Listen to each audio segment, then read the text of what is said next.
Hello, welcome. My name is Gordon Haber. I'm a writer and editor for Freeman Clarke, and I'm here today to talk to Steve Clarke, who's the co-founder and director of Freeman Clarke and Tech Leaders Connect. More specifically, we're here today to talk about the standard. So Steve, let's just get right down to it. Tell us, what is the standard for somebody who's just hearing about it for the first time? What's this thing and what does it do? Yeah, sure. Well, the standard is a new certification for CIOs and CTOs. For ages, we within Freeman Clarke have engaged with many CIOs and CTOs, and we know what good looks like. And we've used it to develop a certification for CIOs and CTOs that enables them to demonstrate their capability and experience through the standard. It's also something that aspiring CIOs and CTOs could attain in order to demonstrate their capability for the top job. It's been too long that CIOs and CTOs at the exec board position have not had the same sort of professional qualifications that other members of the exec board have, and we are making that difference. That was my next question, is why does it exist? So you're saying it's a standard like there's a standard for CFOs. Exactly. The CFO, your chartered accountant. For CMOs, there are various certifications you can take. But until now, CIOs and CTOs have very much been relying on their CV and their LinkedIn profile, and probably the opinion of a headhunter or recruitment agency to demonstrate their worth to CEOs and the rest of the CIO CTO community. But length of service or experience doesn't automatically translate into actual capability to do the job. This standard, this certification, provides an independent and impartial assessment of their experience and knowledge that does demonstrate that capability. So just correct me if I'm wrong, there are no existing qualifications for CIOs, or this is a new qualification for CIOs that does it better?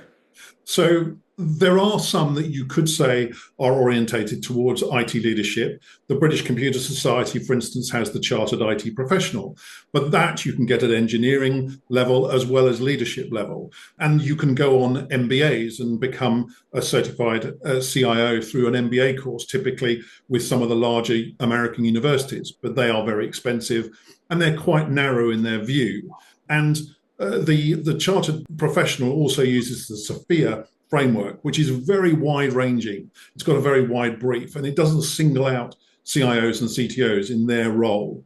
So there is no other qualification that so clearly demonstrates an IT leader's capability, experience, skills, and suitability for that role. This is a certification that's been built by CIOs and CTOs, and it will evolve through CIO and CTO involvement. And that's a unique position that's never existed before. So who do you imagine, I mean, obviously any CIO, but what kind of person do you imagine going through this certification? I mean, it is somewhat in the title, as you suggested, but it is for established CIOs and CTOs, as well as those who are perhaps aspiring to a CIO or CTO in their next career step. It is not for those who are at their first step of an IT leadership journey. They may well be able to use the content to assess what they need to learn to get to that capability, but this is for people who are established at senior IT leadership levels. And I would actually be encouraging CIOs and CTOs to get their direct reports to engage with it as a wider part of their succession planning.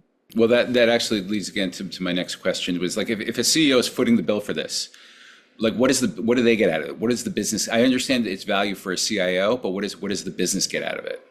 Yeah, and I get that point. And I think a CEO wants an exec team who have the personal maturity, behavioral intelligence, business and commercial competence, and the skills necessary to lead their function.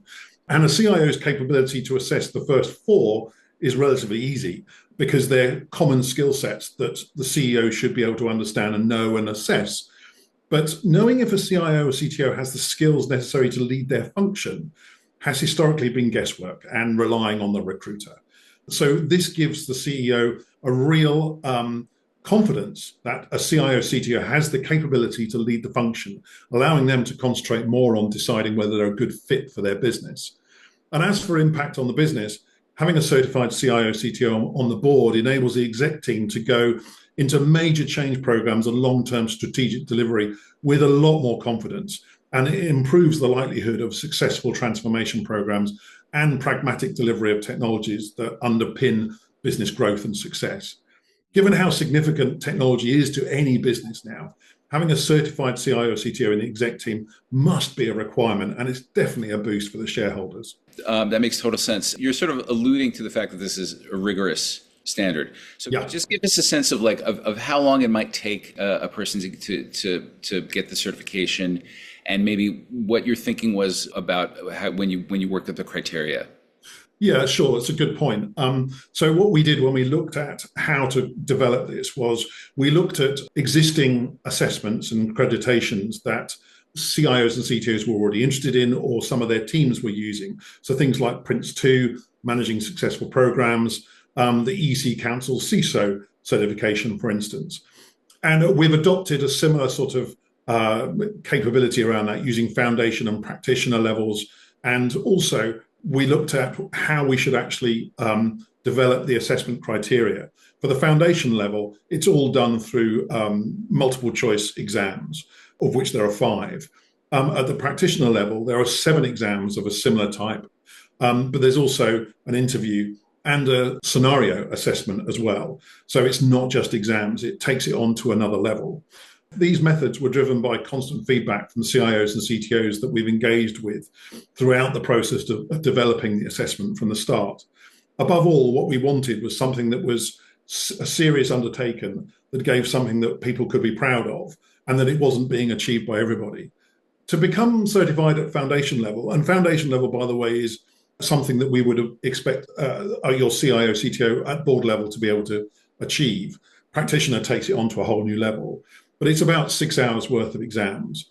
And to get to the practitioner level, it's a similar amount of exam time, and also that interview and the scenario that I talked about to complete. So overall, to get to practitioner level, it's about 15 hours of engagement and time spent. Have people been through the standard yet? Have you certified people? Yes, absolutely. I mean, one of the great things about working within the Freeman Clarke fold is we have about 100 CIOs, CTOs that are really easily available to us, and they're very eager to engage with this kind of thing. And last year, a cohort of 20 CIOs and CTOs from within the Freeman Clarke fold went through the foundation process, and they got a huge amount out of it. And they have actually given us a lot of feedback, which has now gone into the iterative process that we're using to improve the standard as we move on through it. So you're getting some feedback about how to make it better as you go, which Absolutely. is great. But also, what are they saying about the process themselves? What's the reaction you're getting? Yeah, I mean, I think we've had people tell us that they feel that it's validated their experience, and that they feel more confident in their role because they've now got something that actually says, there's a stamp almost that says, I am a great CIO or CTO. And in fact, they also feel less of an imposter in the exec team. Often we're seen as the Johnny-come-lately and the person who likes the shiny toys at the exec team. But having the certified CIO badge kind of gives them more credibility in the room, and they've found themselves more likely to be engaged with the strategic decision-making that goes on at that level, rather than being just a deliverer and somebody who accepts the strategy. They're now being more invited into those activities. And I think it marks them out in the CIO, CTO community, and recruiters should also recognize that there's a benefit of having a short list of certified CIOs and CTOs. Our guys are finding that there's a real advantage with talking to our clients and getting opportunities that perhaps might have gone to competitors at other times as well. So there's all sorts of advantages that are coming out for the individuals that are taking the assessments. Okay, so where can people who are interested find out more about this? So they can visit our webpage, our techleadersconnect.com webpage, where there's a whole selection on it. There's even some test questions on there that people can use and have a go at and see whether they think they're okay. They can get in touch via LinkedIn to either myself or Katie Wallace. And we have a lot of information coming out that people can have a look at and just get in touch with us. We're at a relatively early stage of this, but we have a well-established routine now for getting people through the assessment, and it's been a very successful process for everybody involved so far. Well, there you have it. It sounds really interesting. Congratulations. Thank you. And thank you very much for your time, Steve. And again, if anybody wants to, out there watching, wants more information, they can start with the techleadersconnect.com website. So thanks very much. On behalf of Freeman Clarke, I'm Gordon Haber, and that was Steve Clarke. My pleasure.